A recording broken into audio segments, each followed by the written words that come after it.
So I'll be brief, and a lot of what we were planning on sharing has already been said. I think that, one, again, when we talk about engaging young people, we do have to wrestle with the internal contradictions of our own impression around, especially around issues around sexuality.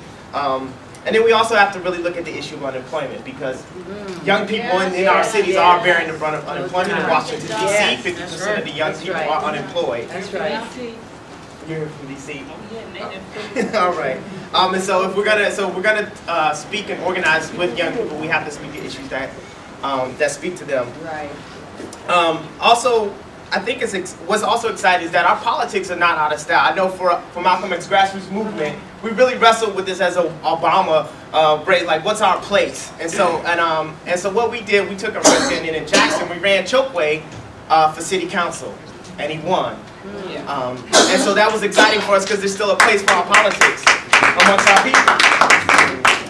And so what that also said for us is in the process of how are we going to begin to govern and lead ourselves. And so part of our work has been how do we continue to be touching a system that we see as falling, but continue to organize our people for self-determination. And so we have these people's assemblies. That's been a model for us to how it's helping form to keep Brother Chokeway tied to the people so that he doesn't lose his mind.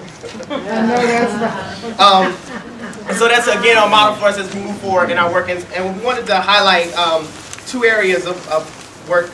One is kind of looking at Malcolm X grassroots movement. We say take back the land.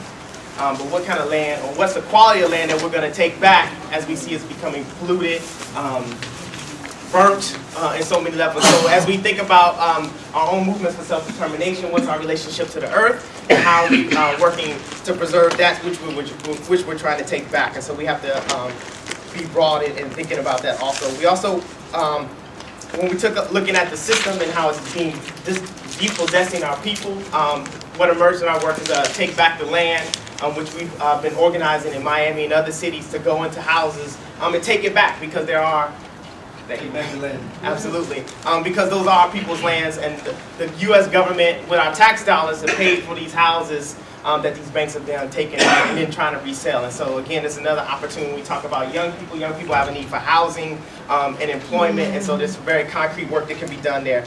And the last piece what we want to talk about is looking at special areas of interest. One, we have to keep an eye on the Gulf Coast and what's happening there, and we have to continue to organize for the right of New Orleans residents to return to their cities.